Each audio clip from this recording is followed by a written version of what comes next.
sur le titre, voilà. On est très fiers du titre, on va le copyrighter. On espère en faire d'autres avec ça. Ah, voilà. Bonjour à tous, merci Mozilla de nous accueillir, merci d'organiser le meet-up. Nous, on est des fervents supporters, en tout cas. Erwan. Bonjour. Sébastien, c'est moi. On travaille pour une société qui s'appelle Nomalab. Et grosso modo, moi je vais faire un petit talk de présentation de ce qu'on fait pour que vous ayez un peu de contexte. Et Erwan fera un talk un peu plus technique sur comment on le fait. Et en gros, notre retour d'expérience sur notre prod sur Helm, qu'on fait depuis plus de 6 mois maintenant. C'est pour ça que ça s'appelle Highway to Helm, parce que ouais, on est sur une autoroute là, carrément. Et non pas que c'est l'enfer. Voilà. Pour la peine. Donc Nomalab, qu'est-ce que c'est? Alors ça, c'est le slide business. C'est une approche nouvelle des services labo pour les contenus audiovisuels finis, archivage, masterisation, présentation, livraison 100% in browser et cloud. Voilà. En pratique, qu'est-ce que c'est? Nomalab, quand les gens ils font des films, grosso modo, à un moment ils arrivent à une étape qui est la fin du film. Et une fois que la post-production, les effets spéciaux, l'étalonnage des couleurs, le montage est fini, ils ont un objet qui s'appelle un master, qui est l'objet qui représente leur film fini en haute définition. Et grosso modo, ce master-là, ils vont le donner à des gens qui vont pouvoir soit les projeter dans des cinémas, soit les mettre sur de la VOD, soit les diffuser à la télévision.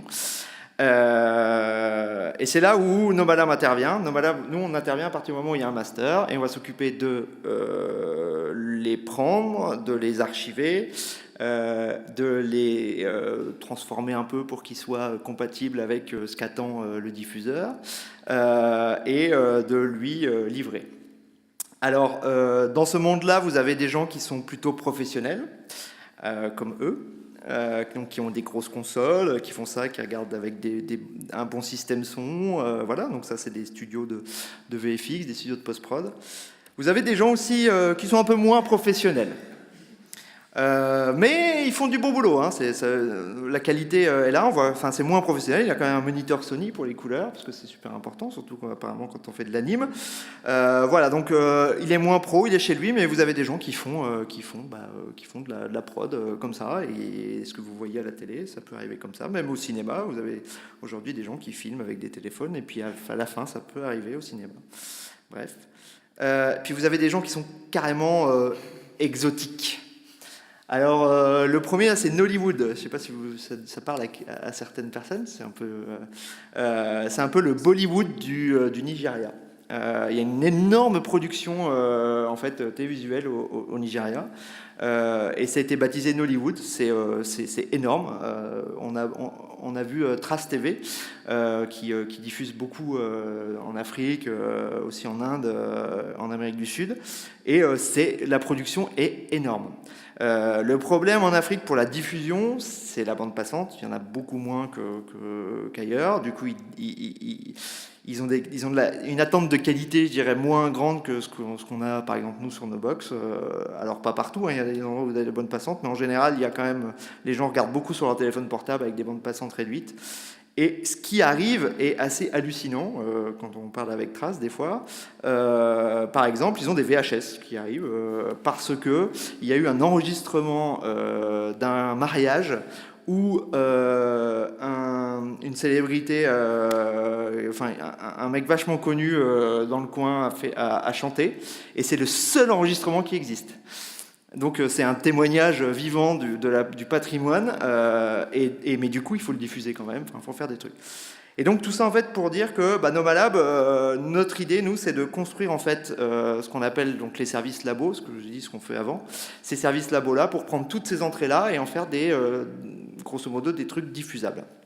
Ce qui veut dire que on doit traiter plein de trucs différents. Alors, ça va de fichiers de quelques gigas à des fichiers de 150, 200 gigas. C'est le lot commun en fait, avec là-dedans du transcodage, de la vidéo, de la diffusion. On fait beaucoup de qualité sur les fichiers. Donc par exemple, ça c'est un exemple d'un master cinéma.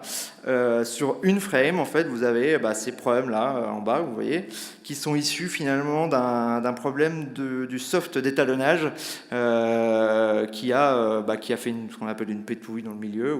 Voilà, donc ce genre de choses qu'il faut vérifier parce que c'est des choses que au cinéma ça ne doit pas passer. C'est-à-dire que quelqu'un qui fait un film cinéma, les gens du cinéma sont super attachés à l'image, les gens de la télé un peu moins, mais ça dépend où encore, parce que chez Canal par exemple, il y a un niveau assez élevé, mais il y a une attente en tout cas assez élevée. Ça doit pas passer et il faut absolument le vérifier. Donc à la sortie du master, vérifier le master, vérifier la conformance, vérifier chaque frame et être sûr que ça pète pas. Donc ça c'est notre boulot. On a monté la boîte en février avec mon associé. Donc voilà ce qu'on fait, on archive, on master, on livre. Ce qu'on livre, c'est ce que je vous ai dit, les chaînes Canal Play, Netflix, YouTube, ça peut être de la diffusion, etc. Donc on a monté la boîte en février, on va passer à ça, je vous montre ça après.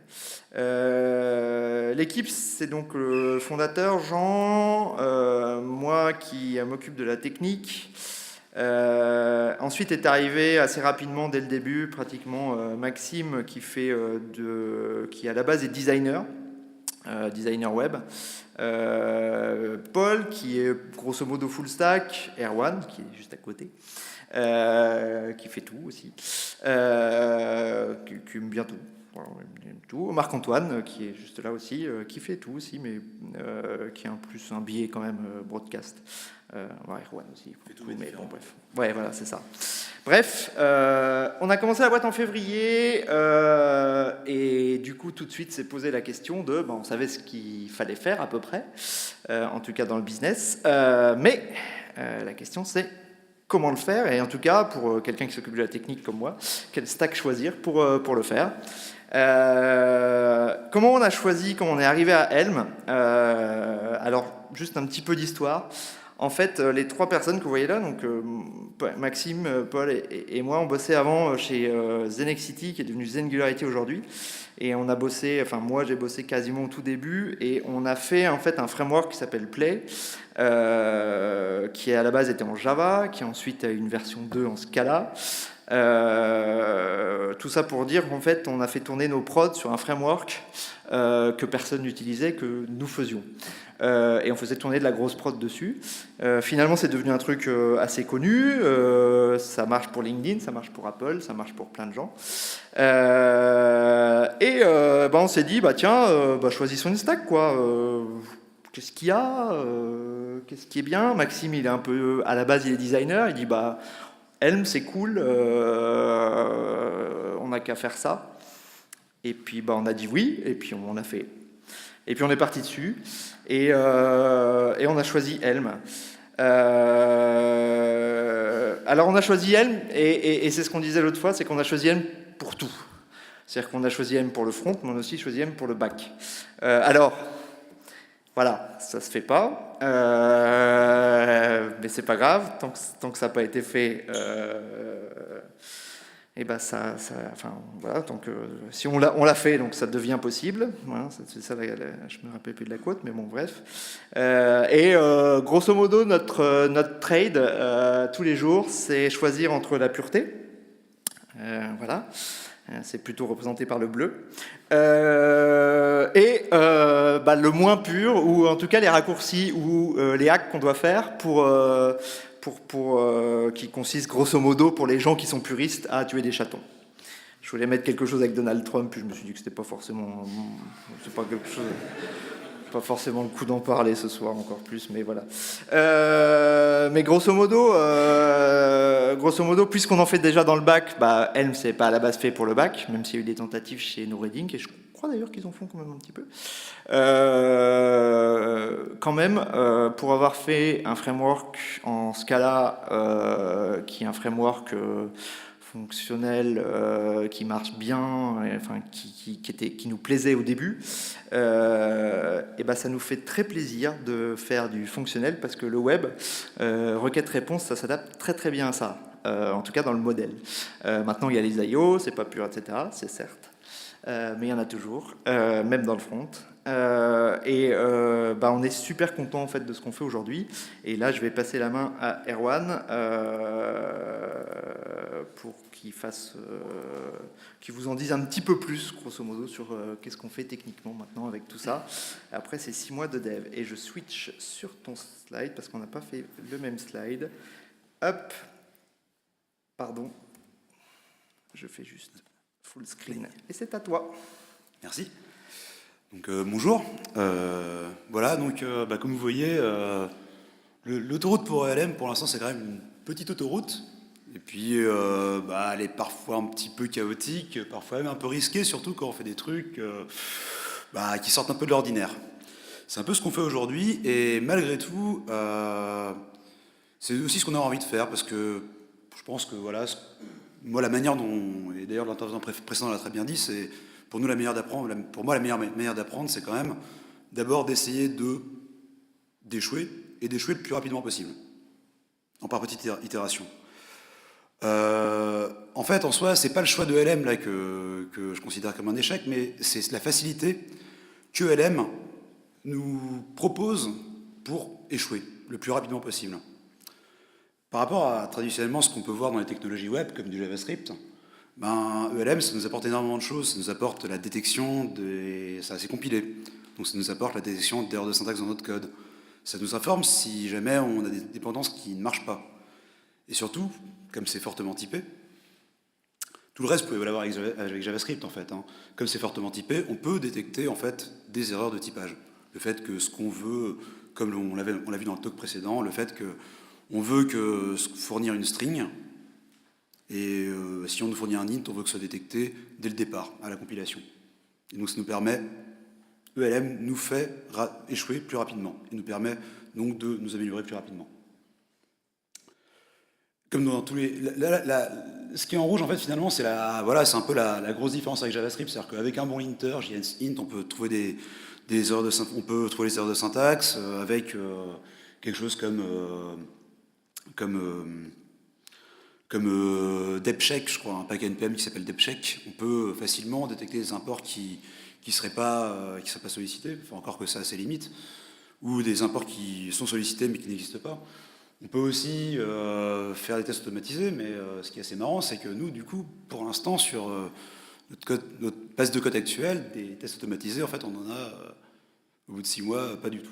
Parce que tout simplement, en fait, si ça compile, le LM, ça marche. Voilà. Presque. L'autre truc je pense que l'autre aspect important, mais a posteriori, encore une fois, c'est qu'on voulait, je pense, dès le départ, un des points d'achoppement en fait dans la discussion de la techno qu'on allait choisir. On s'est demandé si on allait à un moment pas choisir Scala aussi et refaire du play. C'était aussi de pouvoir partager en fait du code entre le back et le front. C'est un peu la promesse de l'isomorphisme des applications. Qui a été amené par Node en fait. On a du JS en front et du JS en back. Et on considérait que ce serait pas mal. Il y a beaucoup de gens qui estiment aujourd'hui que l'isomorphisme, c'est pas forcément quelque chose de si important que ça. Moi je trouve qu'après 6 mois de recul, en tout cas avec ELM et avant avec Node, ça a vraiment un intérêt. C'est vrai que voilà, l'isomorphisme, c'est effectivement partager du code, et surtout pour nous, partager via un langage fortement typé des types entre le back et le front. Alors ça, en fait, c'est rendu possible par une chose, en fait, en particulier, c'est ce qu'il y a en vert ici, c'est pouvoir, en fait, transmettre entre le back et le front des types. C'est assez simple, parce que de toute façon, comme ELM transpile en JavaScript, nativement, toutes les données qu'il manipule sont finalement un JS object, une JS value. Et à partir de là, en fait, la sérialisation en texte, à partir du moment où on n'utilise que des types primitifs, est hyper facile. Donc, nous, ce qu'on fait, en fait, pour dire 2 mots sur l'architecture, c'est qu'on a un navigateur qui communique justement des types via une API REST, des types JSONifiés avec un back-end qui est fait sur qui est en fait API.js, un serveur HTTP en Node. Donc c'est directement envoyé à du JavaScript et ensuite via des ports, on récupère en fait les messages, les requêtes envoyées par le front et on l'envoie à de l'ELM qui lui va nous donner une réponse et qu'on va renvoyer ensuite par un autre port. On a en fait deux ports. On a un port en fait on request et un port send response. On est prévenu quand on a une requête qui arrive de JavaScript et on renvoie cette requête à JavaScript par le même chemin. Tout cela, en fait, c'est rendu possible vraiment par la capacité aussi à ELM de s'accrocher à l'écosystème JS. Ne serait-ce qu'effectivement par les ports, donc c'est ce qu'on utilise pour API. Et également un truc qui va un petit peu à torturer des chatons, justement, c'est de faire ce qu'on appelle des bindings natifs avec le JS. Alors ça, pour info, c'est fortement découragé en fait par les créateurs de LM, mais et on va le voir juste après. Pour l'instant, c'est quand même la manière la plus praticable de faire de l'ELM en production. Enfin, en tout cas, c'est ce qu'on a trouvé. Dans la mesure où même en fait le runtime ELM, lui, use et abuse de ce qu'on a de ces bindings. La plupart de notre code est partagé en fait, du coup. C'est ce qu'on a en bas, voilà, la partie shared. Donc on a énormément de code ELM. Et encore des bindings qui vont être... Alors effectivement, ce qu'on voit, c'est que d'un côté, on a des bindings qui vont être utilisés uniquement pour le front. Par exemple, l'upload via le browser, c'est uniquement par Evaporate.js, c'est un binding qui n'est utilisé que pour le front. Et de même, Postgres, évidemment, c'est un binding qui n'est utilisé que pour le back. On a aussi des bindings, par exemple, et ça c'est un peu le gros intérêt pour nous, qui sont utilisés dans le front et back. C'est-à-dire, par exemple, comme il n'y a pas encore de parseur ELM natif, XML natif, en ELM, mais qu'on doit faire de l'XML, eh bien on a un composant, on a un binding XML2JS et tout un validateur qui peut être utilisé indifféremment en front et back. Par exemple, un utilisateur nous balance un fichier XML par l'interface, on le valide dans le navigateur, on lui dit c'est pas la peine de l'uploader, ça ne marchera pas. Tout comme s'il nous l'envoie via l'API REST, on pourra lui renvoyer une erreur, mais en utilisant exactement le même code. Donc typiquement un code un peu business, un peu riche, qui va être un code un peu business, comme la validation en fait d'un document, c'est une chose qu'on peut n'avoir à maintenir qu'une seule fois. Et très sincèrement, vu la complexité que ça peut apporter, ça reste quelque chose un avantage à mon avis non négligeable. L'autre intérêt de tout ça, c'est que ça nous permet, alors c'est une des composantes, le fait qu'on puisse faire du JS, c'est vraiment lié, c'est pas uniquement ELM, c'est le fait que ce soit isomorphique et en JavaScript. Ça nous permet d'itérer très rapidement. Pourquoi? Parce qu'on peut d'abord prototyper quelque chose dans JavaScript, et c'est d'ailleurs ce qu'on a fait au début. On peut écrire ensuite un code plus productionnisable, et itérer dessus encore en ELM, et décider ensuite, comme je vous l'ai dit, si cette feature, elle va dans le front, dans le back, ou dans les deux en fait. Et voilà, bon, les cas dans lesquels on a la feature dans les deux restent quand même assez rares. Mais par contre, les données qu'on échange entre les types qu'on échange entre le front et le back le sont 90% en fait des types de données qu'on mappe sur la base de données aujourd'hui sont utilisés dans le front. Il n'y a quasiment aucun en fait, c'est quand on récupère quelque chose de la base de données, on le transforme en type ELM et il est géré niveau serveur. Et à part quand il y a des questions de sécurité, 90% des données qu'on récupère de la base de données sont envoyées telles quelles au front et on utilise strictement les mêmes types. Et pour ajouter à ça, c'est un peu stratégique pour nous parce que entre le front et le back, je vous ai dit, on a des gens qui vont envoyer des fichiers peut-être qui vont faire 150 gigas. Et bah, ça prend un peu de temps quand même d'envoyer 150 gigas.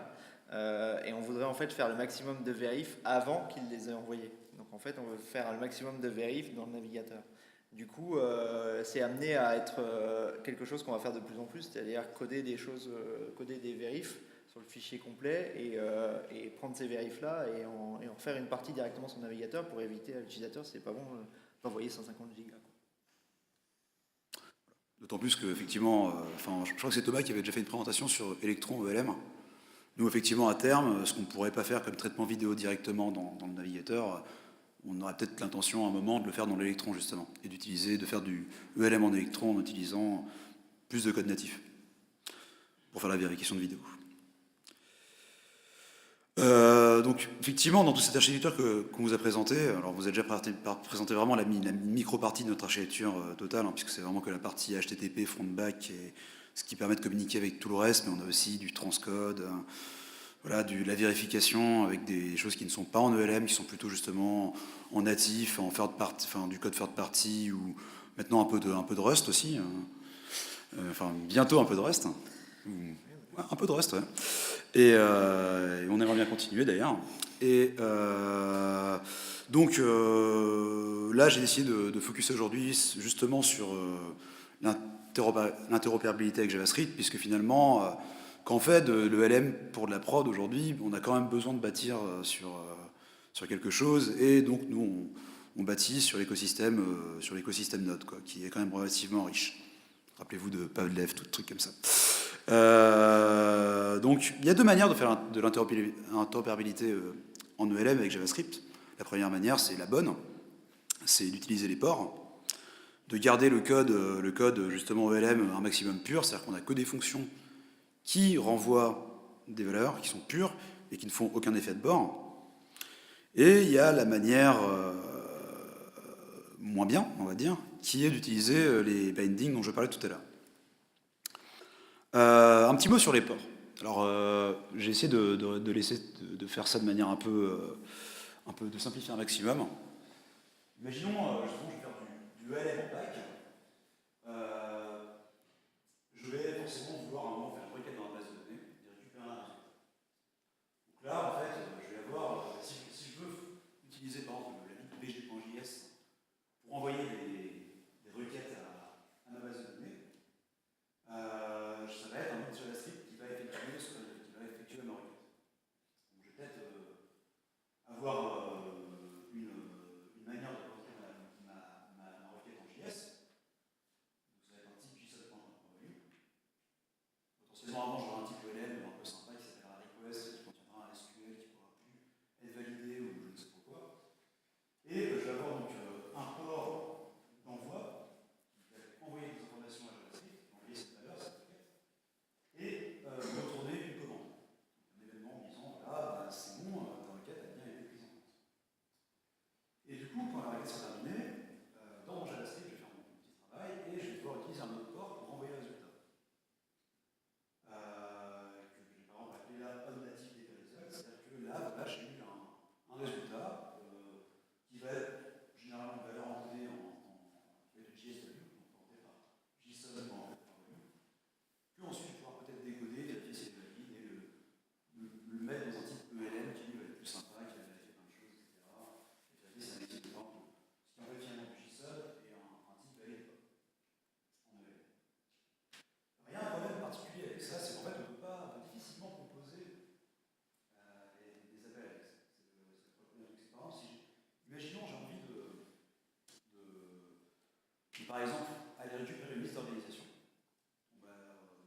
Si on prend une autre approche, alors ça a l'air un peu compliqué, et c'est vrai que je ne sais pas qui a déjà utilisé les tasks ici en ELM.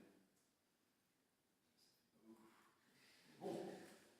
Et ben en fait, dans ELM, il y a un truc qui s'appelle les tasks. Et ça, ça ressemble un peu à des promesses en JavaScript. En général, c'est un type qui va ressembler à ça. Alors, les tasks, des erreurs, des results. En fait, c'est fais-moi une opération dans le futur. C'est une pensée, c'est même pas fait. Voici une opération qui aura lieu à un moment et qui renvoiera une erreur DB ou une erreur ou un résultat ZB. Je peux très bien avoir, c'est un peu comme l'équivalent d'une promesse en JavaScript. C'est aussi quelque chose que je peux composer.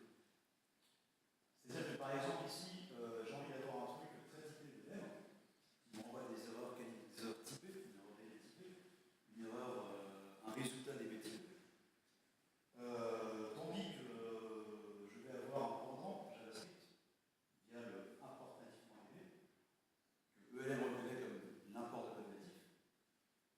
Mais ici, je lui dis dans import natif.db, voilà, il y a quelque part dans un fichier qui s'appelle dans le répertoire natif, un fichier qui s'appelle db.js qui contient, qui a priori expose une fonction qui s'appelle requestDB et qui va prendre en paramètre une valeur.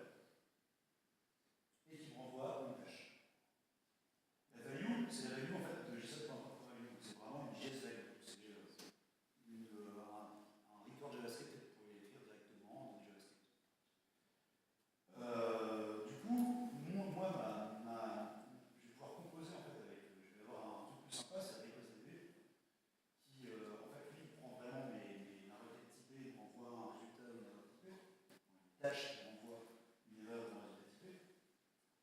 Et le truc, en fait, je peux composer ici, ça peut. Premièrement, je peux dire, en fait, finalement, pour renvoyer une tâche, ma tâche DB error DB result, c'est ma tâche native, donc ma tâche DB, à laquelle que j'aurais composé avec, en cas de résultat de succès, je convertis ma valeur JS ici en résultat via une fonction que j'aurais justement appelée dbResult.js.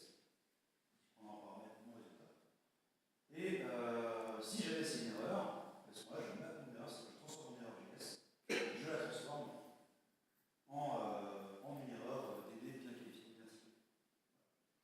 Typiquement, typiquement, en fait, c'est ce qu'on voit ici, cet opérateur un peu barbare, là, une espèce de type.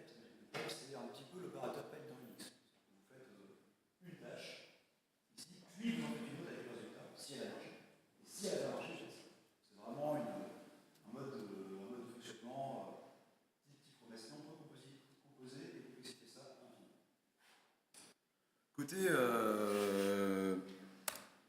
Côté JS, c'est beaucoup plus simple. C'est un peu moche. Sauf qu'effectivement, la version par là, on va avoir déclaré en fait quelque part une fonction native sur un prototype qui est selon un nom qui est propre avec le reconnu par OVM. Et ensuite, on va donc faire appel à au scheduler de VM, qui reçoit de l'exécution justement asynchrone de ces tâches. Typiquement, je vais faire je vais appeler ma database avec mon DB avec ma requête. Je vais ensuite demander au scheduler si jamais ça marchait, je vais demander en fait au scheduler de me rappeler mon code de VM en faisant un succeed sur le scheduler, et sinon de fail si jamais j'ai une erreur.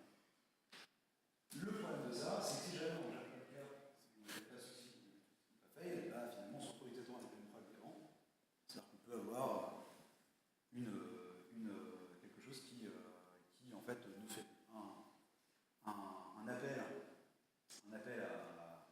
un appel d'une tâche qui ne fait rien et qui ne renvoie jamais rien. Enfin, une tâche qui reste en fait en train de tourner à l'infini. Et on n'en sera jamais rappelé. Mais c'est relativement, comme vous le voyez, ça reste relativement simple d'éviter ce genre de cas. Les avantages de cette démarche, on peut vraiment parler j'ai mis ça entre guillemets, on peut vraiment parler de pro et de code dans la mesure en fait finalement aujourd'hui c'est pour moi une des seules manières praticables de le faire, c'est que c'est composable. On pourrait me dire qu'en fait c'est la tâche sur un type monadique sur lesquelles on a des fonctions monadiques. Ah, pas trop loin quand même. En fait c'est bien de regarder comment fonctionnent les tests, les tests c'est vachement bien. Les tests sont dès le départ en fait faits pour gérer un cas d'erreur. On a ce fameux type d'erreur, ce type de succès qui nous permettent de facilement gérer nos erreurs. Effectivement, on a ce problème ça peut toujours, et ça nous arrive évidemment de temps en temps quand on code du natif, d'avoir dans certains cas où on a des cas d'erreur non gérés côté JS. Et voilà, le code JS peut être assez compliqué. Les erreurs quand on essaie de mapper des types ou des maybe et qu'on les mappe pas très bien en natif, bon, là voilà. Ça peut être tricky. Donc c'est une partie d'expert. Voilà. Concrètement, l'exemple de code natif que je vous ai montré là, je pense que ça fait partie du truc le plus simple qu'on puisse faire. Ouais. Si on prend un JSON avec que des trucs primitifs, on renvoie un JSON. Aujourd'hui, en fait, pourquoi je vous parle des tasks, pourquoi c'était un petit peu mon axe pour ce meetup, c'est parce qu'aujourd'hui, finalement, tout ce qu'on fait dans nos labs, c'est énormément, surtout dans le code back, des tasks, qui appellent une native, et qui retournent des tasks, et qui font encore des tâches. On ne fait que composer des tâches. La composition de tasks dans ELM est très simple, on va dire honorablement puissante, qui permet de faire énormément de choses. Pour l'instant, je suis assez surpris en fait, j'étais surpris en revenant de voir qu'on n'avait que 25 minutes de code. Je pense aussi parce que par le fait qu'on en réutilise beaucoup entre front et back en 6 mois. On a à peu près 10-15% en JS, dont une bonne partie pourrait être portée en ELM pur maintenant, le reste en ELM. On a un savoir qui est totalement CSS, notamment grâce à cette histoire de tâches et grâce à d'autres choses, mais notamment grâce à ça. La seule, c'est le modèle du serveur, le modèle du fichier racine du serveur, et la seule chose qui contient, c'est l'environnement, les variables d'environnement passées par nous. Du coup, comme on n'a pas d'état, on peut scaler très facilement horizontalement. On a besoin de partager des messages entre serveurs. On utilise les fils. On utilise actuellement les fils SQS, les notifications SNS pour tout ce qui est envoi et action de messages entre serveurs et ça marche très très bien. Notamment toutes les tâches un peu longues qu'on peut avoir à faire, c'est toujours géré par des queues, typiquement le transcode vidéo ou la vérification vidéo. On a demandé un petit peu à nos collègues qui sont en fait à Toulouse et qui n'ont pas eu la chance de venir ce soir, et qui reviendront sans doute pour parler plus de l'élève server-side, j'espère. Je les engage un peu malgré moi. Ou même front, il y a plein de sujets intéressants sur lesquels ils veulent parler. On va demander un petit peu quel était leur ressenti actuellement, jusqu'à présent, sur ELM. Donc là, on va commencer un petit peu par les lowlights, les points un peu perturbants. Donc, ce qui revient souvent, c'est effectivement les limites dans la possibilité de composition. Alors ça c'est aussi peut-être parce qu'on commence à faire de l'ELM depuis un moment. On se rend compte qu'on ne peut pas non plus, que par exemple par rapport à un langage de programmation comme Haskell ou Scala, la composition en ELM elle est un peu limitée au bout d'un moment. Par exemple, on ne peut pas non plus, il y a certaines limites, voilà. Le tooling est parfois un peu faible, notamment au niveau du build, au niveau du fait qu'on n'ait par exemple pas de moyen aujourd'hui de savoir. D'accord. Excuse-moi. Notamment, on n'a pas de système de vérification simplement que les imports sont utilisés. Voilà, on peut avoir plein d'imports qui ne sont pas utilisés. Au fur et à mesure, là, ça, quand on commence à avoir du code qui croît en prod, ça peut être un peu embêtant. On commence à avoir du dead code au bout de 6 mois. Et la chasse au dead code est un peu plus difficile. On n'a aussi pas de couverture de test. Et des temps de compilation qui finalement, à terme, deviennent de plus en plus importants. Le petit coup de troll que j'ai eu, c'était quelqu'un qui m'a dit que finalement ELM c'était moyen pour le front. La raison invoquée pour ça, c'est qu'en fait on a énormément en fait quand on veut vraiment faire des choses dans le browser, à certains moments on est obligé de faire du hack. Et ce hack est des hacks qui sont vraiment dans l'esprit de ELM.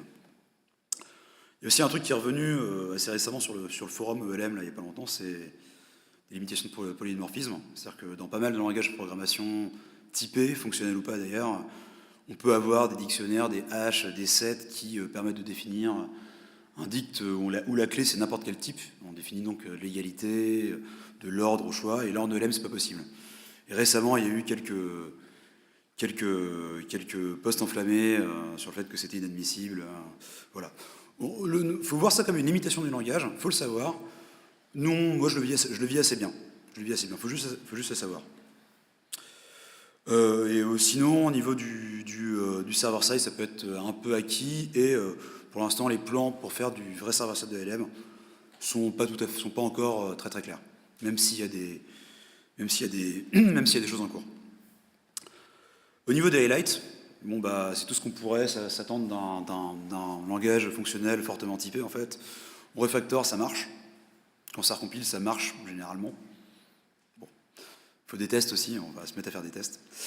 L'écosystème est sain et assez safe, il y a très peu de bugs. Les bugs qu'on rencontre quand on a du runtime error, quand on en a, c'est généralement dans le JS.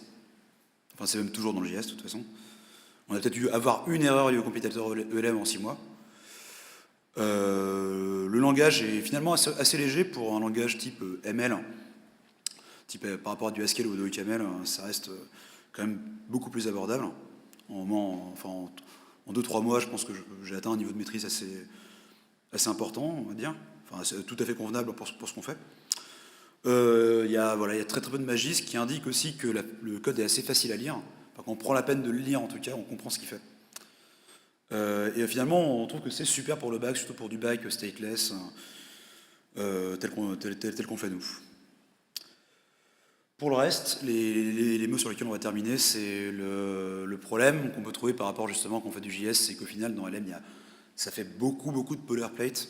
C'est assez neutre en fait. Le truc, c'est que le boilerplate, c'est un peu la rançon en fait d'utiliser quelque chose qui est fortement typé, où on essaie d'éliminer, où le langage élimine dès le départ un maximum d'états impossibles. Au final, je trouve qu'on s'y retrouve dans la maintenabilité. Voilà, si on fait la somme avantage-inconvénient, faut l'accepter. Et évidemment, l'early adoption, faut savoir vivre avec. Et pour l'instant, en fait, on le vit plutôt bien. Voilà. Donc, voilà, merci. Si vous avez des questions, si vous voulez, je sais pas qu'on fasse une démo.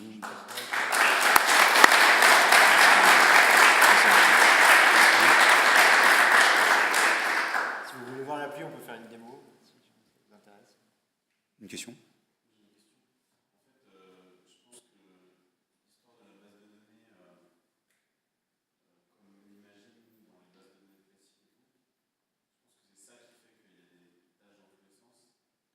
Est-ce que vous avez imaginé, moi j'ai imaginé des trucs, après j'ai jamais rien fait, c'est vraiment juste de la réflexion, de considérer la base de données comme le DOM en fait, et de dire que en fait, on n'agit pas sur la base de données, et en fait c'est une base de données immutable, immuable. Alors, en fait, je pense qu'il y a deux choses. Je suis pas sûr de tout à fait comprendre la question. Clairement, on est en réflexion pour faire... ELM, ça se prête très très bien en fait à prendre des messages et renvoyer des messages. Donc on pourrait faire une application qui soit uniquement basée sur des messages. Typiquement, c'est d'ailleurs ce qu'on fait en fait pour toute la logique de scheduling de tâches très très longues sur le back-end. Finalement, LM, il fait que renvoyer des messages et se renvoyer des messages lui-même par l'intermédiaire de queue. Par l'intermédiaire de queue, si tu veux. Donc on se dit, de toute façon, finalement, tout l'historique, de la même manière, toutes les actions qui sont faites sur l'application, aujourd'hui, on les stocke dans des messages, qui sont des messages immutables. Donc effectivement, on pourrait très très bien... Le fait d'avoir une base de données complètement immutable, en fait, et de reconstruire l'état courant, par exemple, par rapport à la liste des événements précédents, faire en fait de l'event sourcing, c'est quelque chose qu'on considère évidemment très sérieusement. Maintenant, pour le moment, on a commencé par une application CRUD, parce que le fait de l'event sourcing, ça a quand même des implications assez importantes, et que quelque part aujourd'hui, et pour certaines choses, on a quand même envie de faire de la base de données standard, CRUD. Voilà. Mais clairement, c'est quelque chose sur lequel on est en train de faire des prototypes. Ce sera peut-être l'objet d'un prochain talk. Voilà.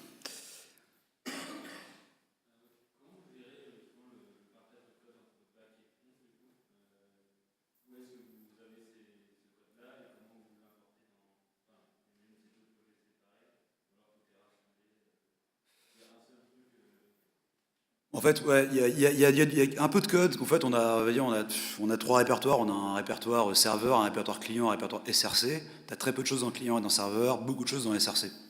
En gros, voilà. Et ensuite, donc on a certaines choses qui sont compilées. On a en fait, de toute façon, tout est lancé par un JS et les dépendances en fait qui lance un ELM, les dépendances de l'ELM sont tirées donc ils sont compilés séparément. On a deux targets de compilation ELM, un pour le client, un pour le serveur. ELM, lui, il est capable de tirer ses dépendances tout seul, et ensuite on refait une passe de Glyphy dessus, de Glyphy JS, pour virer le dead code. Pour tout ce qui est vraiment sensible, on va virer le code qu'on veut vraiment pas avoir sur le client. Voilà. On va le laisser cantonner au serveur, typiquement pour des questions de sécurité. Mais la majorité du code inutile, en fait, pour le client ou pour le serveur, va être fait par l'élimination de dead code que fait Glyphy. De Glyphy qui a tendance, parfois d'ailleurs, à supprimer un peu trop de code pour OLM. Voilà. Donc on a... Voilà. C'est une vraie question parce que je pense que c'est un des points qui pourrait poser problème si on ne fait pas gaffe. Oui. Typiquement, se retrouver avec le code serveur dans toute l'appli, c'est un truc sur lequel on est très attentif, effectivement. Et comme c'est un truc qu'on fait nous, pour l'instant, c'est assez au jugé. On sait très bien qu'il ne faut pas importer, il ne faut pas dépendre dans le front, on ne dépend pas de la base de données. On prend juste les types et on n'a pas tout le code. Voilà. Donc, ça se fait aujourd'hui, on fait gaffe.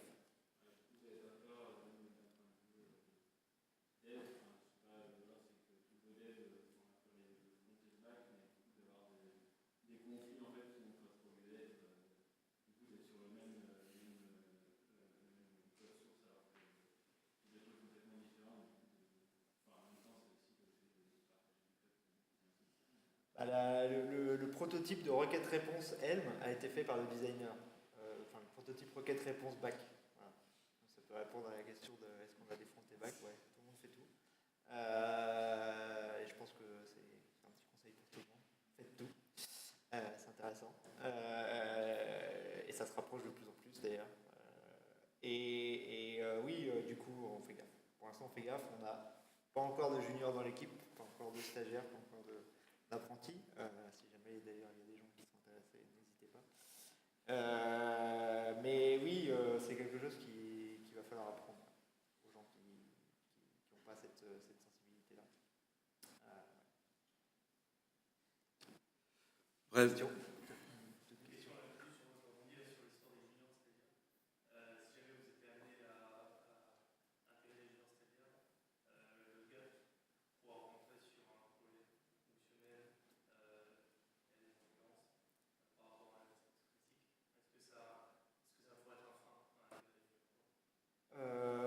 Est-ce que ça pourrait être un frein d'intégrer, d'avoir Helm dans les deux côtés? Non, honnêtement, pour avoir fait du Scala avec Play sur le bac par exemple, on est super content du bac, on l'a dit 2 fois. On est super content du modèle qui est hyper simple à comprendre sur le bac. Vraiment, c'est vraiment clair, c'est vraiment agréable de bosser avec. Pardon. On est super content du bac. C'est vraiment un modèle, c'est le modèle qu'on voulait pour Play quand on l'a fait, requête-réponse fonctionnelle. C'est top. Sur le front, c'est un peu plus verbeux, un peu plus long à faire des modifs, mais quand ça compile, ça marche. Donc on est quand même content à la fin. Tout le monde le dit, et c'est vrai. Après, pour intégrer un junior, non, je pense que un junior qui a la tête bien faite et qui a envie de faire de programmation fonctionnelle, il comprendra vachement rapidement ce qu'on fait. Et je pense que alors on l'a pas fait encore, mais on va le faire. Mais à mon avis, monter en compétence sur ce qu'on a fait, le code est lisible et intégrer des fonctionnalités, ça, à mon avis, ça va très vite. Voilà. C'est mon avis. Et ça va plus vite qu'une grosse appli en JavaScript React, à mon avis aussi, pour quelqu'un qui ne connaîtrait pas React, par exemple.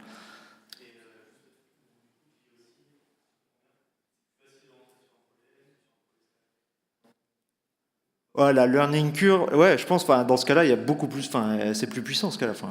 Il y a des gens qui peuvent faire, qui vous font de la programmation qu'avec des types, il y a rien dedans, ça devient du brainfuck, voilà. Franchement, oui, la limitation dont on parlait tout à l'heure, ouais, c'est clair que c'est limité. L'avantage que ça soit limité, c'est que ça reste simple. Et que, grosso modo, on a du mal à aller vers la complexité qu'on peut avoir dans ce cas-là sur des... Moi, j'ai vu des trucs impossibles à comprendre, quoi. Voilà. Oui, je pense. Et en plus, Scala, du coup, comme c'est plus puissant, devient potentiellement plus dangereux. En plus, Scala est pas fermé. On peut faire du Java, on peut faire de l'objet, on peut tout mixer. C'est un peu le bordel, quoi. Une comparaison avec Haskell serait un peu plus rigolote, je pense. Moi, je suis moins expert là-dedans, mais voilà, Erwan peut en parler, mais je pense qu'avec Haskell, ça serait plus, il mériterait plus de comparaison parce que les concepts sont vraiment très proches. Mais ouais, non, je pense que c'est vraiment un bon learning curve pour le functional programming. Je pense que le bac a beaucoup d'avenir. Voilà. Encore des questions.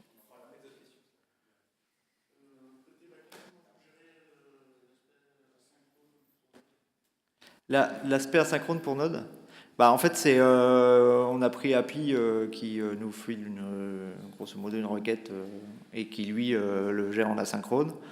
Il nous envoie la requête, on la traite avec elle, puis on la renvoie.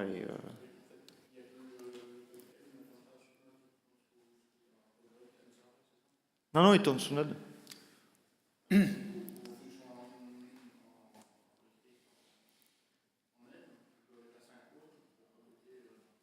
Oui, oui, mais API à base est asynchrone comme beaucoup de serveurs, du coup, on s'appuie dessus.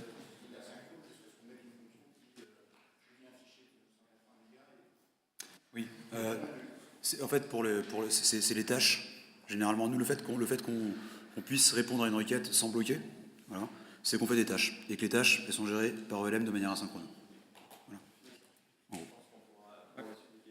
Ouais, On fait les questions ensuite. on ira boire des bières et puis voilà. Et lire des questions. Merci Boire beaucoup. des questions et...